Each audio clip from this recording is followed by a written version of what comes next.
No Rice, no Odegaard, no Marino, no problem. Arsenal 1, Tottenham 0, the North London Derby reaction show right now.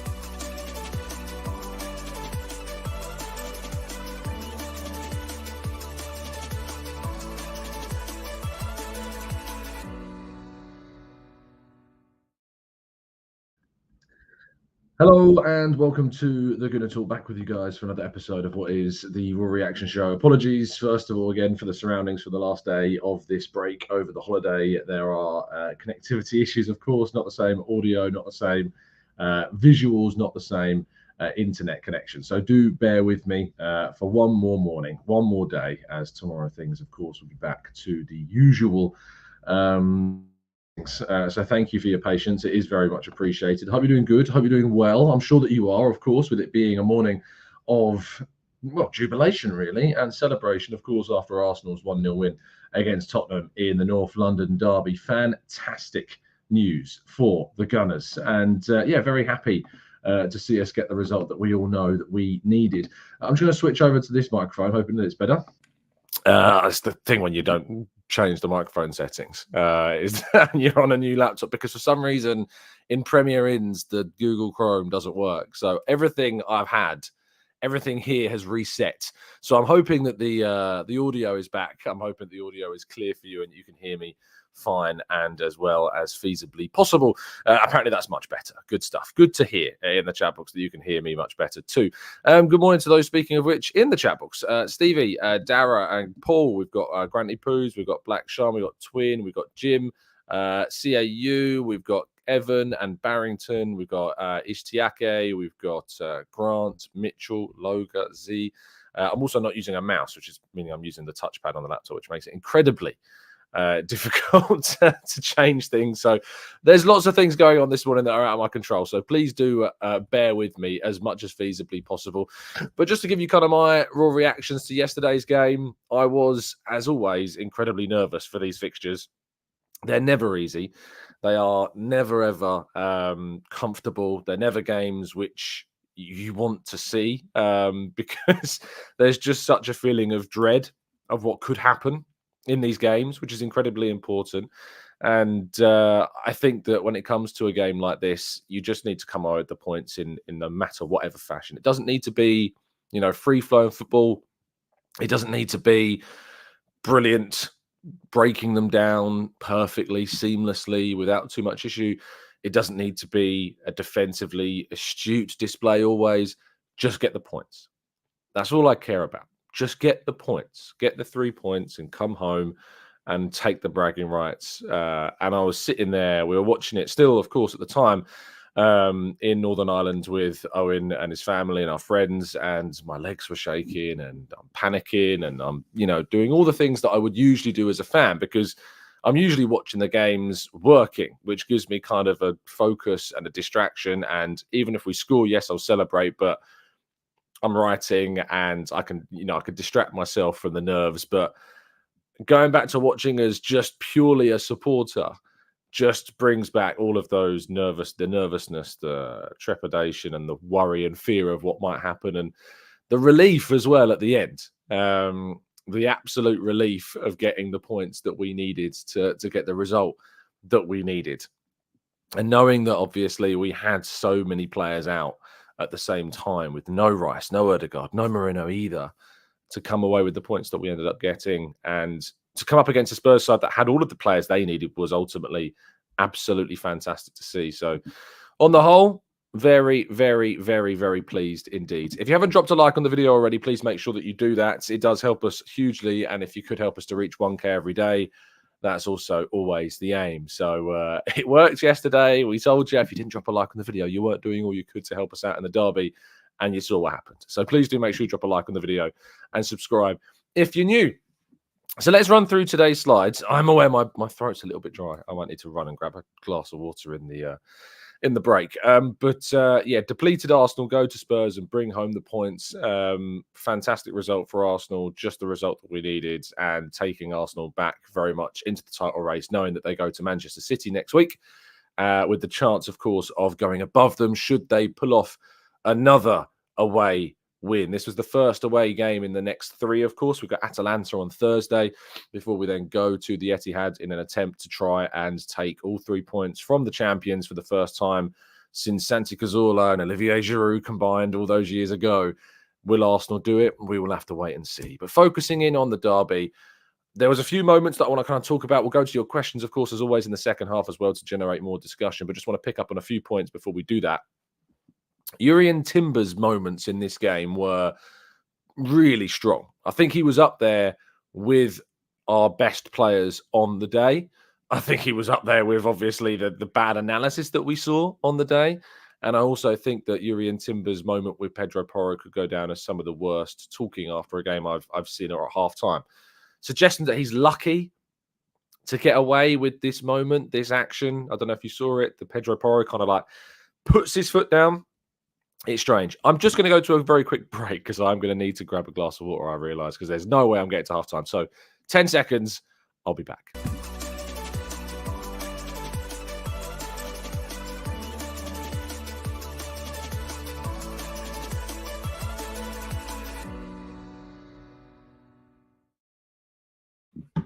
We're back.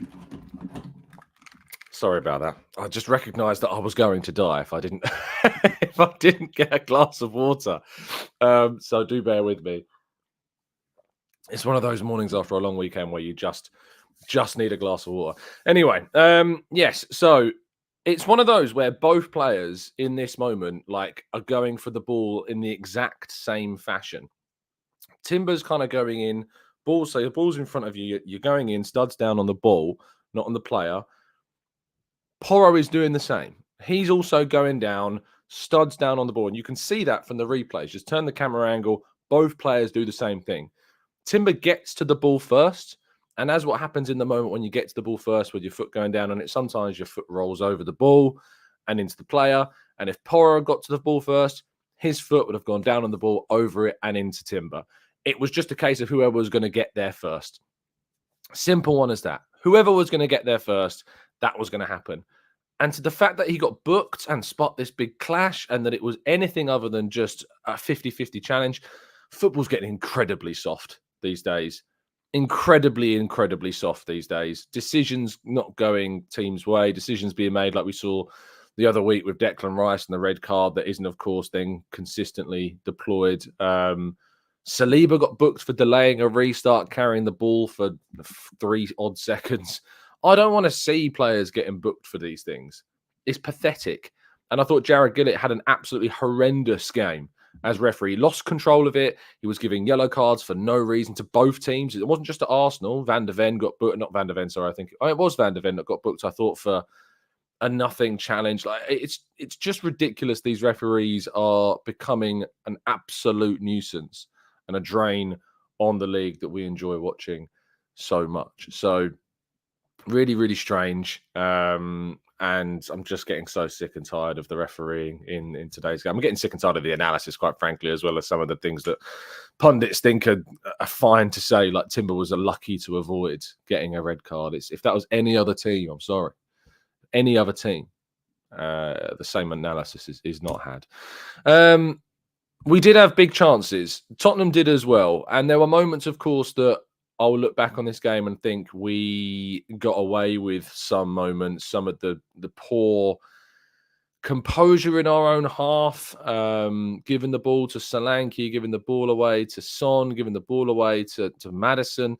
We were a little, in the first half in particular, the first half really was completely 50-50 in terms of the game. It was very much either team had the chances to score. Martinelli absolutely should square the ball to Saka and doesn't, tries to take the chance on himself and of course misses it. Spurs had a number of opportunities. Solanke does brilliantly with his header that just goes wide of Raya's post. Raya, I thought, had a very good game again. Another really strong performance from him in net. And again, as I said on yesterday morning show about Ramsdale's performance with Southampton, and a few people kind of push back. I know that there's always going to be some pushback of Ramsdale because he's a very likable character. For me, I think if you watch the two performances of Ramsdale for Southampton and Raya for Arsenal, yes, Raya's got a better defensive unit in front of him, obviously. But there's just something about Raya's confidence. There's something about the confidence he gives me. There's the way that he makes me feel about him as a goalkeeper. I feel far calmer. I feel far more confident that he's going to make saves and he's not going to make kind of silly decisions. And I just never had complete assurance with Ramsdale, but I have that with Raya. He gives you the confidence that he's going to pull off saves, he's going to make catches, he's going to make claims in the box, and he's got such strong presence in the box, has Raya. So yeah, but we had chances, and Martinelli's confidence, of course, as well, I think is a big point here. And maybe if he's a more confident player, he does the outside of the ball, kind of square across the box to Saka for a simple finish. He doesn't, and takes a shot on that's always favouring the goalkeeper from the position that he was in. And ultimately, it was interesting when Sterling came on. Sterling did a very Sterling thing where he kind of dribbled across the box and then lost it just on the outside. He's just arrived. I'm not going to go too hard in on Sterling's kind of. I actually thought defensively he did quite good getting back, and people were questioning whether or not Sterling was going to be that type to put in the defensive work. I got very irritated by Gabriel Jesus, who I thought nearly cost us as well.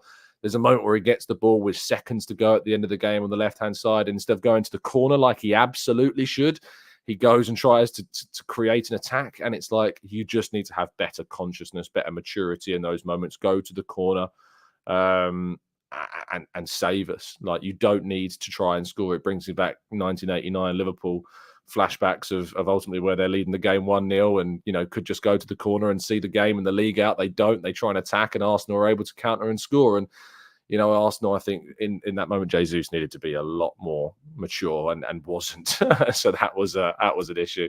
But the goal, of course, comes as it always was going to come. It felt like through a set piece, because Arsenal's set pieces and our ability to score and defend them continues to be far and away the best in this league, the best by a country mile. That this club and Nicolas Jover, of course, in particular, have perfected the art of scoring from free kicks, from scoring from corners.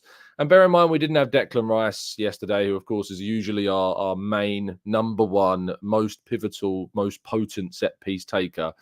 Bukayo Saka delivered a fantastic cross that Gabriel was able to head past Vicario. And don't buy into the absolute bollocks that you're seeing on social media and across Sky Sports trying to claim that somehow there might be a foul in the build-up. If this is given as a foul, if this is what we want to see football managed in terms of refereeing and officiating, the game is entirely gone. If that goal was scored against us, you would not see me complaining. You just wouldn't, because you need to be stronger in those moments. If you're going to run in and you're going to mark a player and they're behind you, you need to be stronger. And Romero just wasn't stronger than Gabriel in that moment. There's nothing wrong with what Gabriel did in this moment. It should never be a foul, because it isn't a foul. And for all the criticism I've got of the referee and VAR, I am so thankful that they didn't give it. Because when I saw it on the replays and when I saw it happen in real time, I was like, oh, they're going to call this out for VAR. And it just would have been such a horrendous decision by the referees. And thankfully that didn't happen. But to see the post-match analysis of this goal, and just to create a claim, like, I'm going to be very clear with you. I'm starting to think that this doesn't even come from the people that are saying these things. I'm thinking this is coming from people behind the scenes saying to these people, just, you know, there was a little push in the build-up. I think, you know, let's start saying this was a push, because then we could put out a clip that says that Arsenal lucky to get, you know, a free kick. Let's rile up the Arsenal fans. That's what it feels like. That's the senses that I get. I get the sense that it's just a case of trying to rile up supporters at this time to create clickable content. And to hear Paul Merson sadly then turn around and say that it was a foul, when it blatantly is a horrendous call by him to suggest so, it's mad. And it's you know, it's players that played back in the day when, you know, challenges like this were not even a point of contentious talk at all.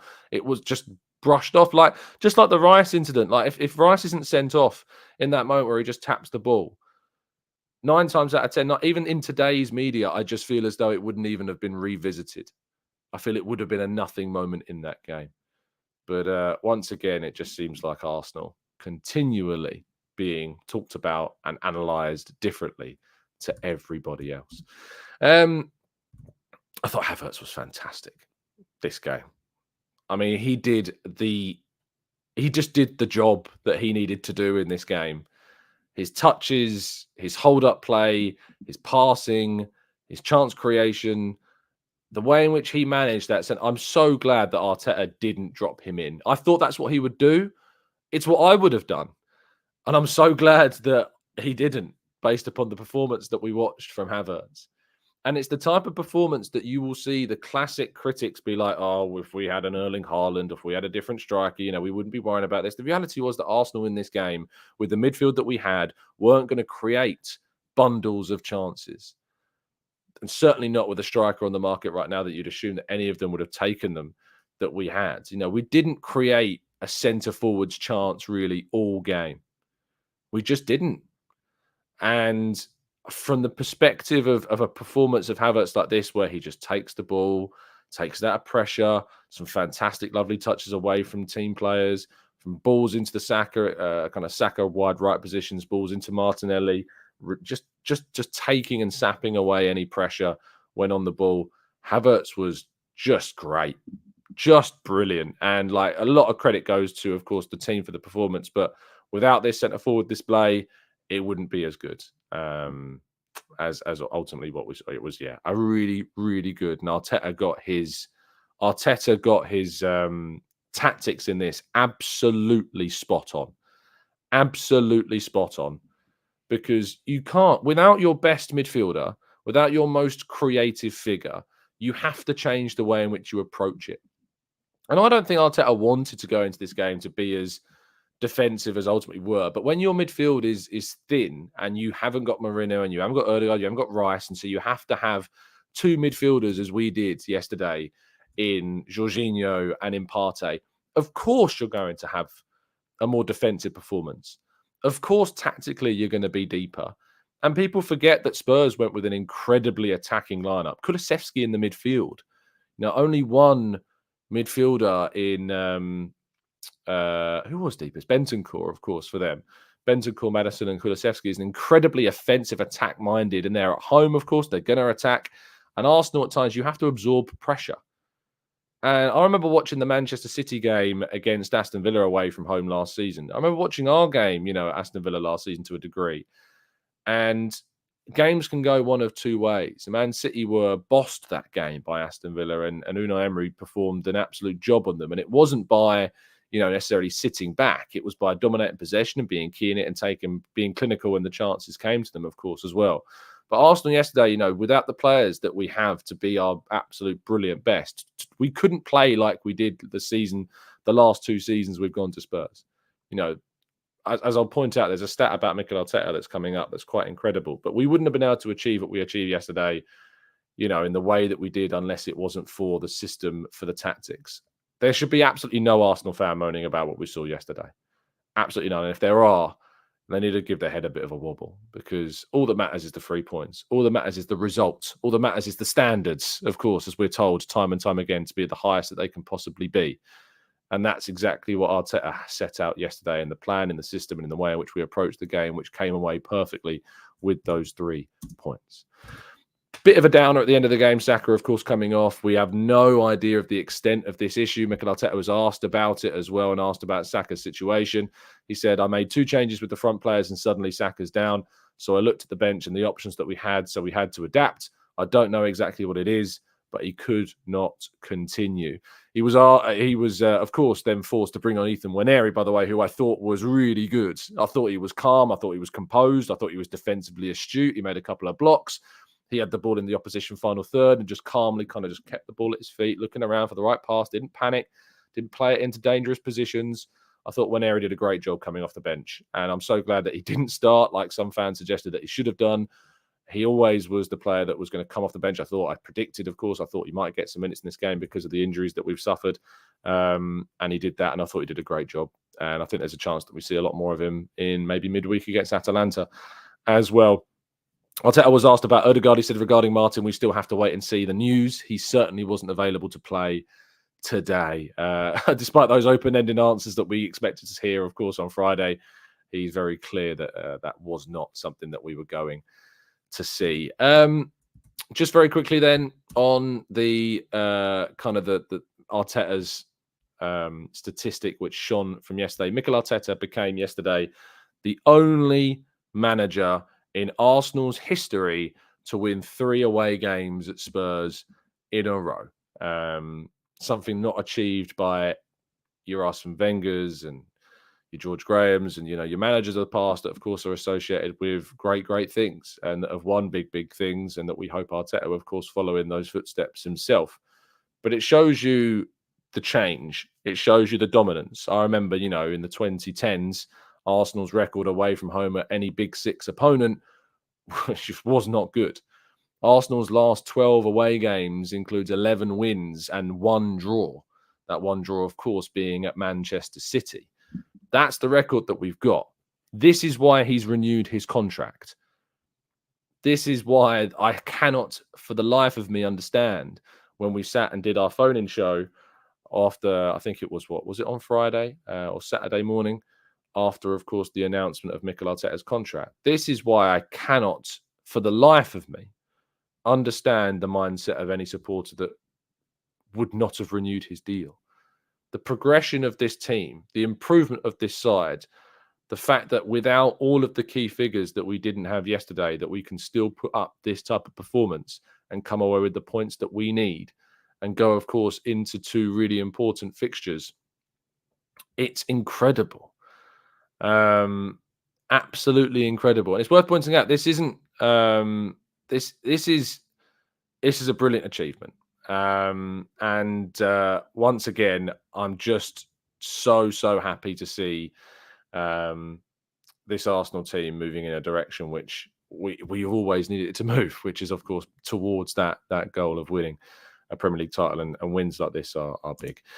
Of course, what else is really big is the ability to get such a significant discount off the best VPN service that is out there. That is, of course, NordVPN. You can get a significant discount off a 1 or a 2 year plan by going to nordvpn.com/Gooner. And if you're not happy with the service for whatever reason, as I continue to tell you, you're protected by that 30-day money-back guarantee. So make sure that you do not miss out on the opportunity of course, with Nord continuing to support us here at the channel. They've been fantastic supporters and partners of the channel for quite some time, and I'm very much looking forward to seeing if anybody else signs up too, because I'm hearing that a lot of you are enjoying this and a lot of you are really supporting this, which is great, and it shows you that the TGT family and Nord are very much intertwined at this stage. But it gives you the protection that you need online, of course, keeps those pesky trackers away. Data is something that you need protected in 2024, and Nord, of course, keeps you protected online as well. But also, Football Prizes continues to support us as well, and you can go and grab the latest prize. There is a new one available on the Football Prizes website. Head over to the competitions page and go and check out the latest offers that are available to you.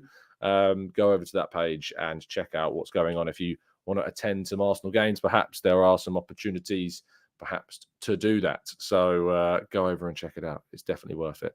Right, let's go to part 2 and your questions and a big glug of water for myself right after this.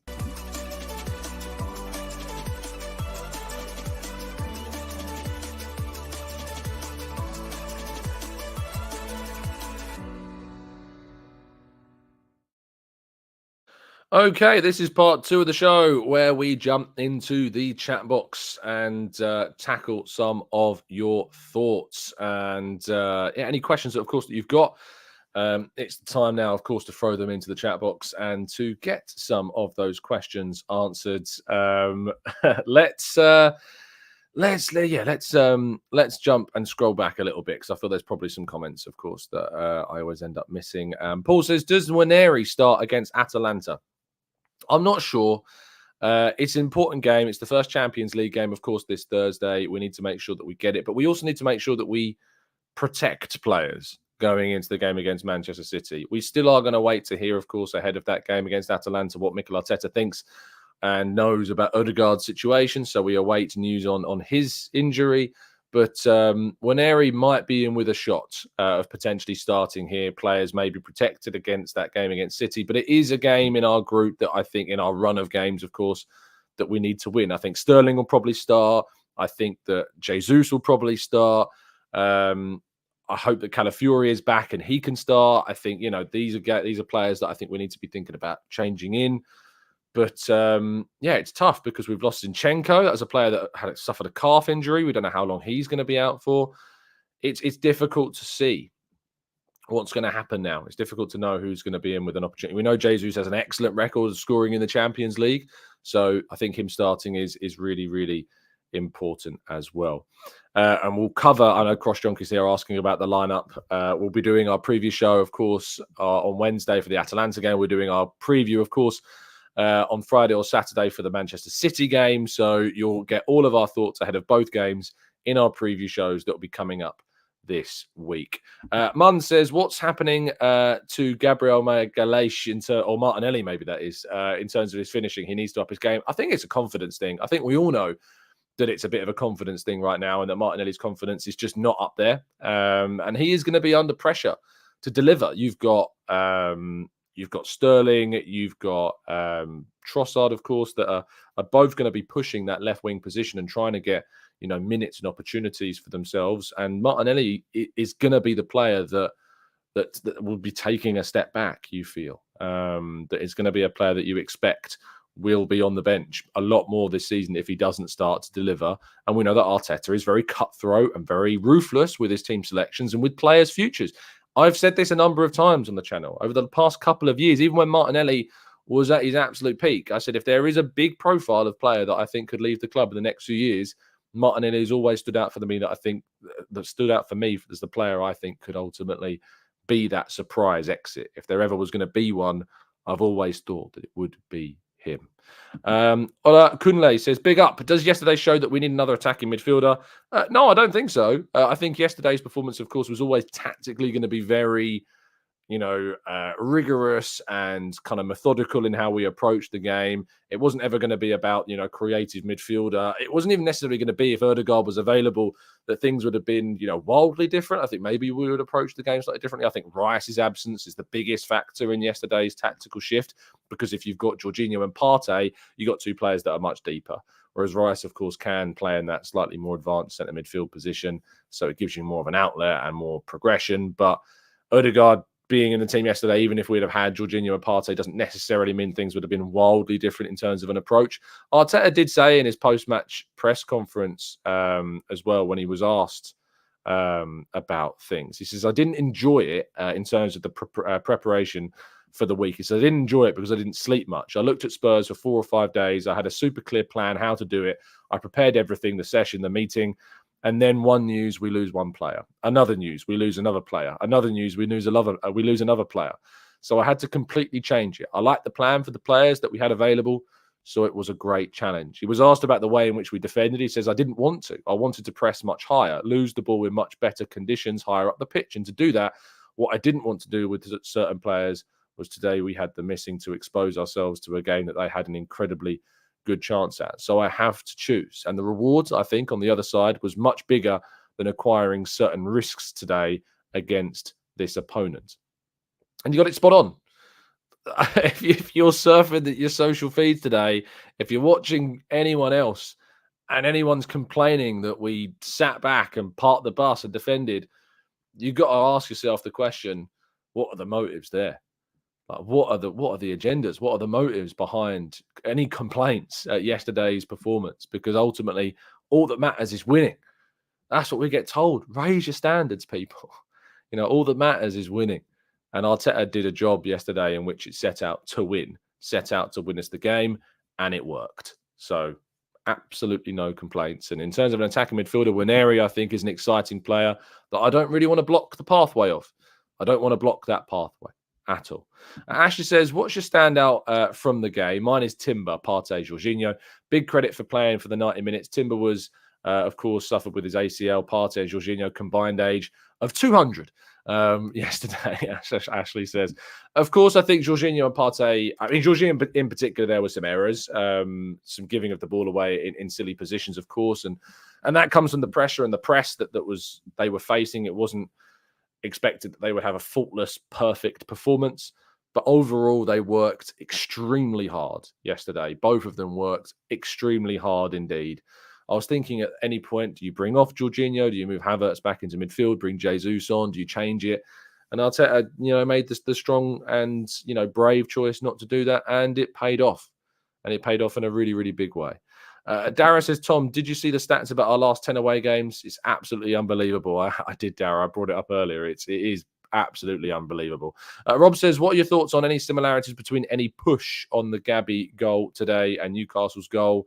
Any push on Gabi? This is what's funny, is that the push on Gabi for the Newcastle goal is so much more of a foul. Like, if you look at the difference between the two and the force that's used by Joe Linton in that moment, and the foul in quotation marks that we see of Gabriel Romero, the two are so wildly different.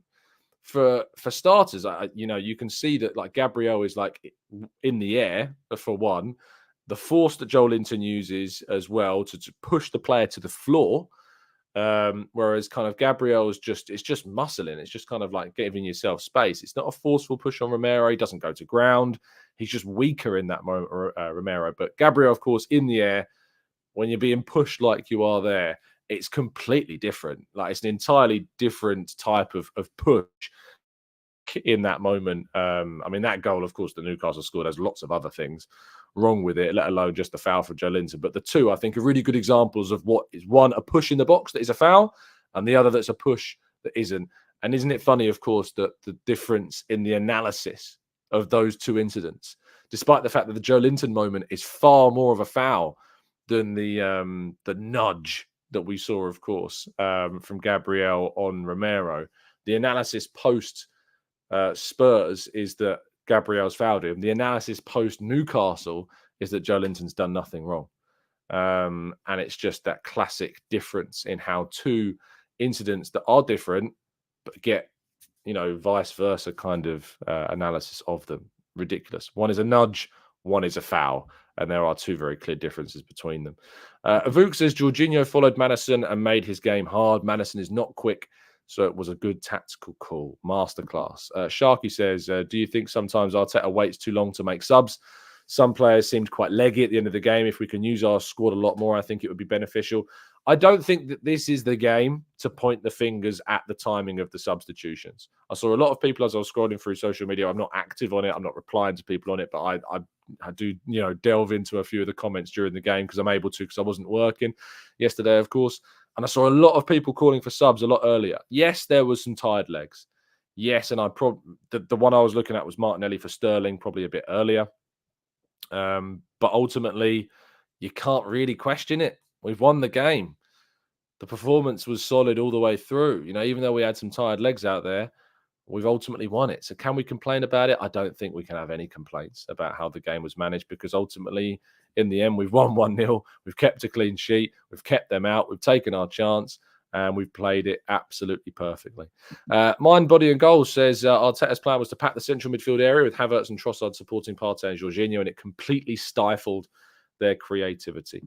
Michael says, who do you think is going to be under more pressure on Sunday, us or City? What would you think? I think that there is going to be more pressure on Arsenal, just because the pressure is on us to win the league this season. And if they win this game, they are 4 points clear.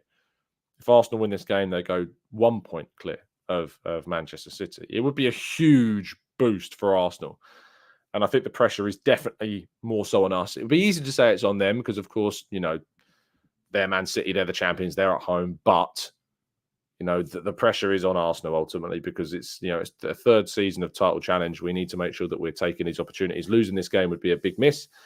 I think that there are ways in which Arteta knows he can beat City. I think he knows how to set up. I think we missed big chances in this game last season. I think Jesus missed a couple of big chances in this game last season that could have won it for us.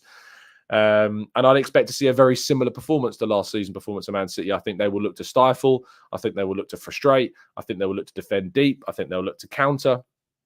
All of these things I would expect. So if you're expecting Arsenal to go and try and win it at Man City by playing, free-flowing attacking football, I think you're going to be disappointed. And quite frankly, I'd blame you for being a bit naive to expect Arsenal to go into a game like that at the Etihad, a place, of course, where we ended a ridiculous run of them scoring goals in, I think it was 53 games or something like that they'd scored in a row that we prevented them from doing.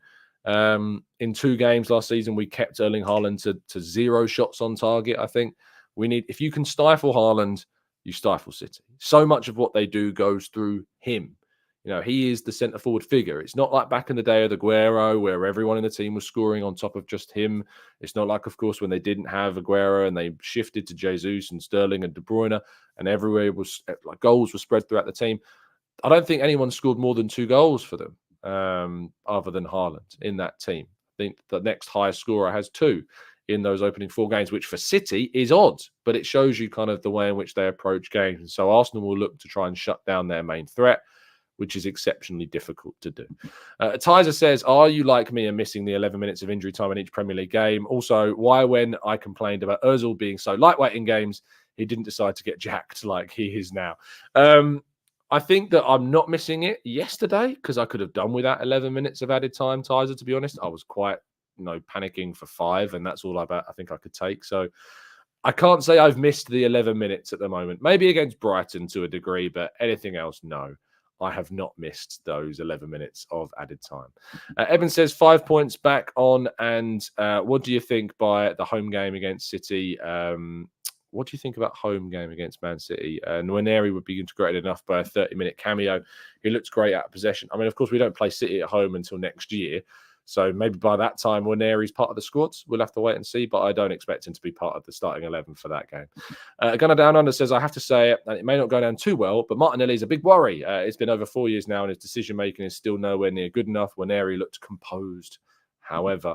And as I've mentioned already, he is the player, I think, that is in the most danger of the next Arteta cull.